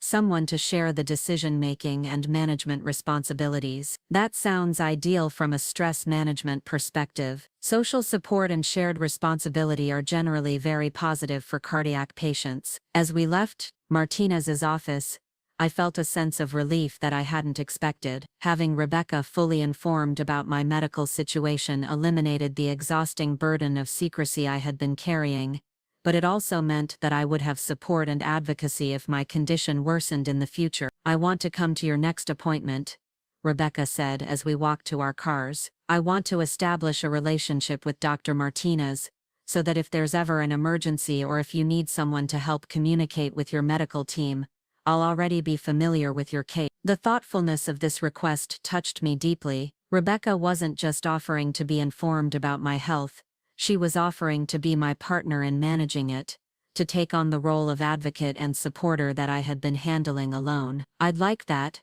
I said simply. "Good. And Mother, I want you to promise me that you'll tell me immediately if you experience any symptoms or if you're worried about anything related to your health. No more protecting me from medical information." I thought about the pattern of secrecy that had nearly destroyed our relationship, about how my desire to shield Rebecca from worry had instead created much bigger problems for both of us. "I promise," I said, and meant it. That evening Rebecca came to my house for dinner, bringing takeout from the Thai restaurant we both loved, and a bottle of wine to celebrate our new partnership. We spread the foundation documents across my dining room table and began the process of translating our morning's legal discussions into practical action plans. "I think we should visit the community center where you met Maria Santos," Rebecca said, making notes in the margins of the organizational charts Jonathan had provided. "I want to see the programs in action and meet some of the people who are benefiting from your fund. I'd love to show you around. Maria should have had her baby by now and I've been wanting to check on how she's doing with the transition back to work, and I think we should schedule site visits to all the organizations the Clark Foundation is supporting. I need to understand their programs, their leadership, their impact metrics, and their long-term sustainability plan." I watched Rebecca create a systematic approach to foundation management, bringing the same methodical thinking to charitable giving that had made her successful in corporate consulting. But there was something different in her approach now, a sense of personal investment that went beyond professional competence. "Rebecca," I said during a pause in our planning, "what made you decide you wanted to be involved in this work? Really involved, not just supportive from a distance?" She looked up from her notes, considering the question seriously. "I think it was listening to you talk about Maria Santos and the other people you've met. You weren't just describing charity cases or tax deductions, you were talking about real people whose lives were being changed by access to resources and opportunities." She paused, twirling her pen between her fingers. "In my consulting work, I've spent years helping companies maximize profits and improve efficiency. The work was intellectually challenging, but it never felt like it mattered in any meaningful way. Even when we saved companies millions of dollars or streamlined operations, the impact was always abstract. And this feels different. This feels like it could actually change people's lives. Like the work we do could determine whether someone like Maria Santos has the support she needs to complete her education and build a career, or whether she ends up trapped in poverty because the resources weren't available when she needed them." Rebecca set down her pen and looked at me direct. "Mother, you've given me an opportunity to use my skills for something that actually matters, to be part of something bigger than profit margins and corporate restructuring. That's a gift I didn't even know I wanted until you offered it to me." The gratitude in her voice made me realize that my decision to give away my fortune hadn't just created opportunities for charitable impact, it had also created an opportunity for Rebecca to find more meaningful work, to align her professional skills with her personal values in a way she had never been able to do before. "I'm glad," I said simply. "And I'm grateful that you're willing to be my partner in this." We worked until nearly midnight, creating timelines for foundation restructuring, developing criteria for evaluating new charitable opportunities, and beginning to draft policies for grant making and program evaluation. By the time Rebecca left, we had transformed our relationship crisis into a comprehensive business plan for collaborative philanthropy. As I prepared for bed that night, I reflected on how dramatically my life had changed in just 4 days. The woman who had secretly signed away her fortune on Friday morning was now planning a charitable partnership with her daughter, one built on transparency, shared decision-making, and mutual respect. The foundation documents were still signed, the money was still transferred, and the legal structures were still being modified. But everything else had changed.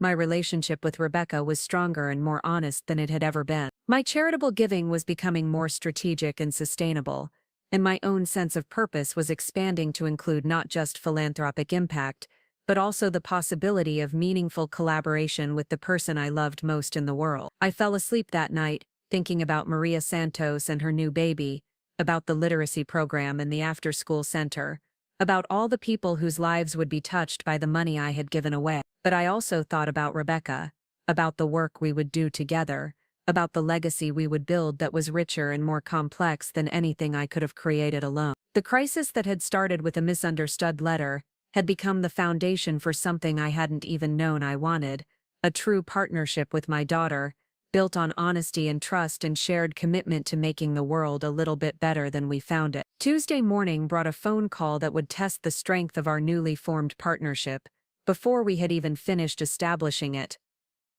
I was in my kitchen making coffee when Rebecca called, her voice tight with stress and exhaustion. "Mother, I need you to sit down. There's something I have to tell you, and it's going to be difficult to hear." My first thought was that something had happened to her, a car accident, a medical emergency, some crisis that would derail all the plans we had made the night before. But her next words revealed a different kind of disaster entirely. "I got a call this morning from someone named Michael Patterson. He says he's a reporter with the Hartford Business Journal, and he's working on a story about your charitable giving. Apparently, someone contacted him with concerns about your mental competency and the circumstances surrounding the foundation transfers." I felt the coffee mug slip from my hands, shattering against the kitchen floor in a spray of ceramic and hot liquid. The emergency response on Friday morning, the neighbors who had seen the paramedics and police cars, the public nature of what should have been a private family crisis, all of it was about to become front-page news. "How much does he know?" I asked, reaching for paper towels to clean up the mess I had made. "Too much. He knows about the foundation, about the amount of the transfer, about the emergency response on Friday. He's asking questions about whether you were under duress when you signed the documents, whether there are family disputes about the charitable giving, whether the organizations receiving funding have been properly vetted." I closed my eyes, imagining the headlines that could destroy both my reputation and the credibility of the organizations I was trying to support. Wealthy widow's mental health crisis leads to questionable charitable giving. Family disputes foundation transfer, as daughter questions mother's competency. The possibilities were endless and uniformly devastating. "What did you tell him?" "Nothing yet. I told him I would need to consult with you and with our attorney before making any statement. But mother, he's already spoken with other people. He has quotes from neighbors about the emergency vehicles, and he's apparently been in contact with someone who claims to have inside information about our family situation." The betrayal hit me like a physical blow. Someone who knew about our private crisis, someone who had access to information about the emergency response and the family conflicts, had decided to use that knowledge to create a public scandal. The list of people who could have provided that information was disturbingly "I'm calling Jonathan," I said, my hands shaking as I reached for my phone. "And then I'm calling you back. Don't speak to any reporters until we've figured out how to handle this." Jonathan answered on the first ring, which told me that he had probably already received his own calls from the Hartford Business Journal. His voice was calm but concerned as he confirmed my worst fears. "I've been fielding inquiries since 8 o'clock this morning." They have most of the basic facts about the foundation transfer, and they're asking pointed questions about the timing, the family dynamics, and the emergency response. Someone has definitely been talking to them. Can we stop the story from running? Not unless there are factual errors we can dispute. But we can try to shape the narrative by providing our own statement about the Foundation's mission and the collaborative approach you and Rebecca are developing. What about the mental competency angle? Can we address those concerns directly?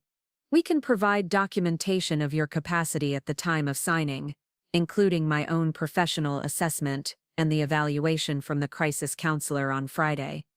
but the perception of instability may be more damaging than the legal reality. I felt a familiar tightness in my chest that I recognized as stress-induced cardiac symptoms, and I forced myself to breathe slowly and deeply as Dr. Martinez had taught me. The irony wasn't lost on me that the stress of defending my mental competency might trigger the very health problems that could be used to question my judgment. Jonathan, I need you to arrange a meeting with this reporter. Rebecca and I will provide a joint statement about the foundation work and our partnership. We'll be completely transparent about the family dynamics and the collaborative approach we're developing. Are you sure that's why? Sometimes it's better to let these stories run their course without adding fuel to the fire. The story is going to run regardless, but if we control the narrative, if we present a united front, and demonstrate that this is a thoughtful, strategic approach to charitable giving, rather than an impulsive decision by a confused old woman, we might be able to minimize the damage. I called Rebecca back and outlined my plan for dealing with the media attention. She was quiet for a long moment before responding, and I could hear the weight of what I was asking her to do. Mother, if we give a joint interview, if we present ourselves as partners in this foundation work, there's no going back. It will be public knowledge that I've left my consulting practice to become a full-time philanthropist. It will affect my professional reputation and my future career options. I know what I'm asking of you, I said, and if you're not ready to make that commitment, I understand. You could distance yourself from the foundation work until this media attention dies down. That's not what I'm worried about, Rebecca said firmly. I'm worried about you facing this alone, about reporters and neighbors and business associates, questioning your judgment and your mental health. I'm worried about the organizations you're supporting being tainted by association with controversy. Her concern for my well-being and for the charitable mission touched me deeply, but it also reminded me that this crisis was bigger than just our family reputation. The community center where Maria Santos had received support, the literacy program that had helped adult learners achieve their goals, the after-school program that provided safe spaces for children. All of these organizations could be damaged by association with a scandal. Then we face it together, I said. We present a united front, we explain our mission clearly and convincingly, and we demonstrate that this foundation work is the result of careful planning and shared values, rather than impulsive decision-making. All right, Rebecca said after another pause. Let's do it. But Mother, we need to be completely prepared. We need talking points, we need documentation, and we need to present a professional, competent image that leaves no room for questions about our judgment or our partnership. She was right, of course. If we were going to take control of this narrative, we needed to do it with the same strategic thinking and thorough preparation that we brought to all our other important business decisions. Come over this afternoon. We'll spend the evening preparing for the interview and making sure we're ready to defend everything we've done and everything we're planning to do. As I hung up the phone, I realized that our new partnership was about to face its first major test under the worst possible circumstance. Public scrutiny, media attention, and professional skepticism would either strengthen our collaboration or reveal weaknesses that could destroy both our relationship and our charitable mission. But for the first time since this crisis began, I wasn't facing it alone. Rebecca and I would handle this challenge together, just as we had promised each other we would handle all future challenges.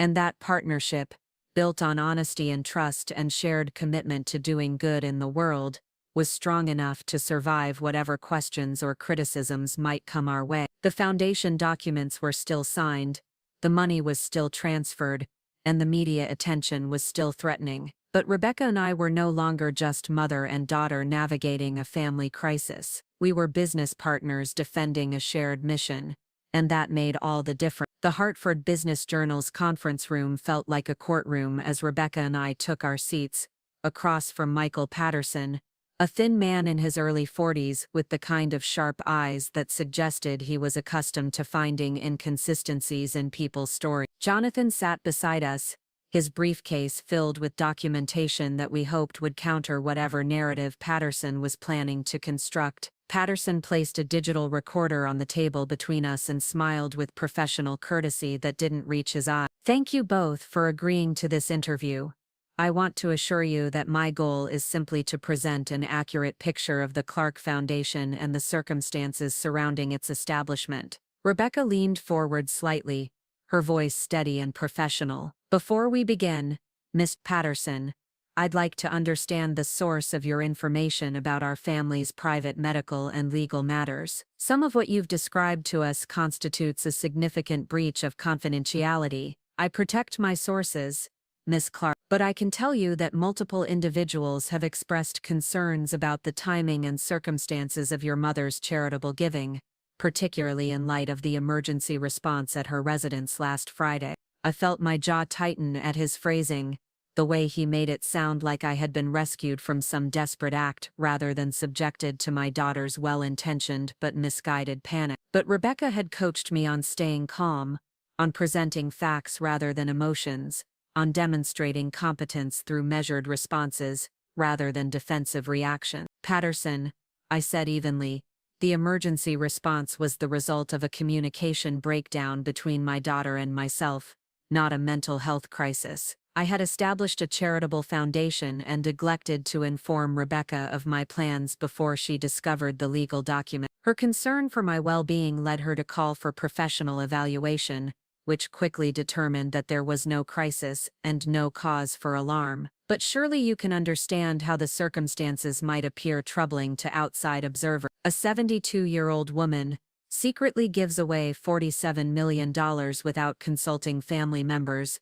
writes what could be interpreted as a farewell letter, and requires emergency intervention when the plan is discovered. Rebecca's voice cut through the tension with surgical precision. Mr. Patterson, what you're describing as secretive and troubling behavior is actually a well-documented approach to charitable giving. Many philanthropists prefer to finalize their giving plans before announcing them publicly or discussing them with family members. The so-called farewell letter was actually a standard disclosure document explaining the rationale for charitable transfer. She reached into her folder and produced copies of similar letters from other high-profile charitable donors, documents that Jonathan had helped us locate that demonstrated the routine nature of such communication. Moreover, Rebecca continued, the emergency response lasted less than 2 hours and concluded with professional confirmation that my mother was competent, rational, and acting within her legal rights. The only crisis was a temporary misunderstanding between family members,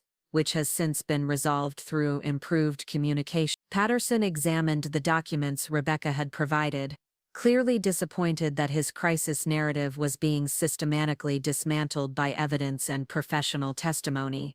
But he wasn't ready to abandon his story entirely. What about concerns from business associates and community members who question whether Mrs. Clark received adequate professional guidance before making such significant financial commitment? This was the opening we had been preparing for, the chance to demonstrate that my charitable giving wasn't impulsive or poorly planned, but rather the result of months of careful research and professional consultation. Patterson, I worked with attorney Jonathan Reeves for over 6 months to structure the foundation appropriately. I consulted with financial advisors, tax specialists, and nonprofit management experts. I personally visited every organization that received funding, met with their leadership teams, and reviewed their programming and impact data. Jonathan leaned forward to add his professional credibility to my statement. I can confirm that Ms. Clark's foundation planning was thorough and methodical. She asked detailed questions about legal structures, tax implications, and long-term sustainability. Her decision-making process was entirely consistent with that of other sophisticated donors I've represented. And what about the family dynamics? Patterson pressed. Ms. Clark, how do you respond to suggestions that your mother's charitable giving represents a rejection of family responsibility or an attempt to disinherit you? Rebecca's answer was immediate and emphatic. Those suggestions are completely false. My mother's charitable giving represents a commitment to values we both share, using resources to help people who need assistance, creating opportunities for education and economic advancement, and leaving a positive legacy that extends beyond our immediate family. She paused, and I could see her shifting into the mode she used when presenting to corporate boards, confident and compelling. In fact, I've left my consulting practice to become co-director of the foundation work. This isn't a case of family conflict over inheritance, it's a case of family collaboration to maximize charitable impact. My mother and I are partners in this mission, combining her resources with my professional skills to ensure that every dollar donated creates meaningful change in people's lives. Patterson's eyebrows rose slightly, clearly surprised by this revelation. He had come into the interview expecting to document family conflict and questionable decision-making, but Rebecca was presenting him with a story of partnership and shared purpose. Can you elaborate on this partnership? What does your role as co-director entail? For the next 30 minutes, Rebecca outlined our governance structure, our site visit schedule, our grant evaluation criteria, and our plans for expanding the foundation's impact through strategic partnerships with other organizations. She spoke with the kind of detailed knowledge and professional competence that made it impossible to question either her commitment or her qualifications. We're not just writing checks to worthy causes, she explained. We're developing relationships with organizations that share our values, providing ongoing support and guidance, and helping them build sustainable programs that will continue making a difference long after our initial grants are expended. I watched Patterson's expression change as he realized that his story about an unstable elderly woman making questionable financial decisions was being replaced by a story about strategic philanthropy and intergenerational collaboration. This wasn't the kind of scandal that would sell newspapers or generate online clicks. Mr. Patterson, I said during a pause in Rebecca's presentation, I understand that controversy makes for more interesting journalism than partnership and careful planning. But the real story here isn't about family conflict or mental health concerns. It's about how one family decided to use its resources to address problems in our community, and how that decision brought us closer together rather than driving us apart. What problems specifically are you addressing? Rebecca and I spent the remainder of the interview describing our funding priorities, supporting young parents like Maria Santos, who needed educational assistance, expanding literacy programs for adult learners, strengthening after-school programming in underserved neighborhoods, and developing innovative approaches to poverty reduction that could be replicated in other communities. We had photographs from our site visits, testimonials from program participants, and data demonstrating the measurable impact of our grants. By the time we finished, Patterson was taking notes about charitable programs rather than family dysfunction. One final question, Patterson said as he prepared to turn off his recorder. Mrs. Clark, do you have any regrets about your decision to give away your fortune? Any concerns about your financial security or your family's future? I thought about the question seriously, knowing that my answer would likely be the quote that defined how this story was ultimately presented to the public.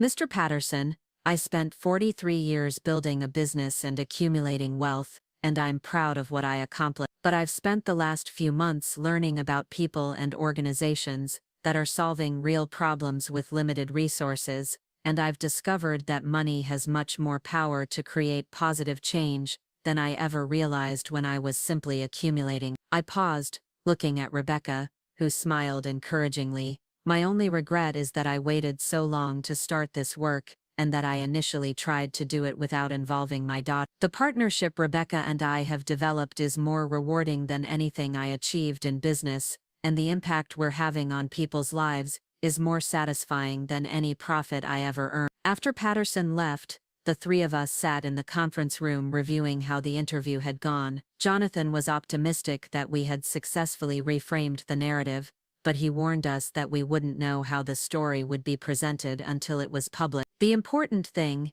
is that you presented a united front, he said. You demonstrated competence, partnership, and clear charitable intent. Whatever spin Patterson puts on the story, readers will see that this is a family working together rather than fighting each other. Rebecca gathered her notes and looked at me with something that might have been pride. Mother, you were amazing in there. You stayed calm, you stuck to the facts, and you made it clear that this foundation work is the result of careful planning rather than impulsive decision-making. We were amazing, I corrected her. I couldn't have handled that interview without your support and your professional presentation of our partnership. The article appeared in the Hartford Business Journal 3 days later, with the headline, Local Businesswoman Partners with Daughter in Major Charitable Initiative. The story focused on our collaborative approach to philanthropy, our strategic grant-making process, and the positive impact our funding was already having on community organizations. Patterson had included a brief mention of the emergency response and the initial family communication breakdown, but he presented it as context for how we had developed our partnership rather than as evidence of mental instability or family conflict. The overall tone was respectful and professional, emphasizing our shared commitment to charitable work rather than sensationalizing our personal crisis. More importantly, the article included quotes from leaders at the organizations we were supporting, testimonials from program participants, and data demonstrating the measurable impact of our grant. Maria Santos was featured prominently, describing how educational support had helped her complete her GED and transition into a career that could support her growing family. I never expected to see my story in the newspaper, Maria told us when we visited the community center the following week. But I'm grateful that people will know about the programs here and maybe other young mothers will get the help they need. Rebecca spent that entire visit taking detailed notes about program operations, asking questions about resource needs, and developing relationships with staff members and participants. I watched her transform from corporate consultant to hands-on philanthropist, and I realized that my impulsive decision to give away my fortune had created something much more valuable than charitable impact. It had created a new relationship with my daughter, one built on shared values, mutual respect and collaborative work toward goals that mattered to both of us. The next few months passed in a blur of site visits, board meetings, grant evaluations, and strategic planning sessions. Rebecca officially resigned from her consulting practice and threw herself into foundation management with the same intensity and attention to detail that had made her successful in corporate work. We developed evaluation criteria for potential grantees, established reporting requirements for funded organizations, and created systems for tracking the long-term impact of our charitable investment. But more than that, we developed a working relationship that was both professional and personal, built on the kind of honest communication that had been missing from our family dynamic for too many years. I never realized how much I needed this, Rebecca told me one evening as we reviewed applications for our next round of grants. Not just the meaningful work, but the chance to really collaborate with you on something important. I never realized how much better this work could be with a true partner, I replied. Someone who shares the mission but brings different skills and perspectives to achieving it. 6 months after the crisis that had started with a misunderstood letter, Rebecca and I stood together at the community center, where Maria Santos was graduating from a nursing assistant program we had helped fund. Maria's baby daughter was sleeping peacefully in her car seat, and Maria herself was wearing scrubs with the logo of the local hospital where she would begin working the following week. "Thank you," Maria said when she saw us in the audience, "both of you. This program changed my life, and knowing that someone believed in me enough to invest in my education, that made all the difference." I felt tears in my eyes as I watched this young woman who had been struggling to finish her GED just months earlier preparing to begin a career that would provide stability and opportunity for her family. This was what I had hoped for when I first decided to give away my fortune. The chance to transform individual lives and create ripple effects that would benefit entire communities. But what I hadn't anticipated was how much the work would transform my own life and my relationship with Rebecca. We had become true partners, combining our resources and skills to create something neither of us could have achieved alone. "What's next?" Rebecca asked as we drove home from the graduation ceremony. "I've been thinking about that," I said. "There's a need for affordable housing in the downtown area, and I've been wondering if we could develop a model that combines housing assistance with educational programming and job training, like a comprehensive community development approach." Exactly. Something that addresses multiple barriers to economic stability rather than just providing temporary assistance. Rebecca was already pulling out her phone to make notes, her mind immediately jumping to the research and planning that would be required to develop such a program. "It would be complex," she said, but it could also be incredibly impactful if we design it correctly. We'd need to partner with housing developers, social service agencies, educational institutions, and local employers. Are you interested in taking on something that complicates? Rebecca looked at me with the kind of enthusiasm I had seen in her face when she first described her vision for strategic philanthropy. Mother, I can't think of anything I'd rather spend the next few years working on, but only if we're doing it together. Together, I agreed, and the word carried all the weight of our new partnership, our shared commitment to making a difference, and our recognition that the best legacies are built through collaboration rather than individual achievement. The foundation documents were still signed, the money was still transferred, and the legal structures were still evolving to accommodate our partnership. But everything else had changed in ways I could never have anticipated when I first decided to give away my fortune. I had gained a true partner in my daughter, a sense of purpose that extended beyond personal success, and the satisfaction of knowing that our family's resources were being used to create opportunities for people who needed them most. The crisis that had started with emergency vehicles and accusations of mental illness had become the foundation for something much more valuable than money, a relationship built on honesty, trust, and shared commitment to making the world a little bit better than we found. As we planned our next initiatives and dreamed about the impact we could have on our community, I realized that the best charitable gift I had ever made wasn't the $47 million I had given away. It was the decision to include Rebecca as my partner in using that money wisely, and the trust that had grown between us as we learned to work together toward goals that mattered to both of us. The woman who had written that misunderstood letter on a quiet Friday morning had been trying to do good in the world while protecting her family from difficult conversations. The woman and daughter who now sat in my living room planning their next charitable initiative had learned that the most powerful force for positive change isn't money at all, it's the relationships we build with the people we love, and the work we do together to create a legacy that will outlast us both. Up next, you've got 2 more standout stories right on your screen. If this one hit the mark, you won't want to pass these up. Just click and check them out.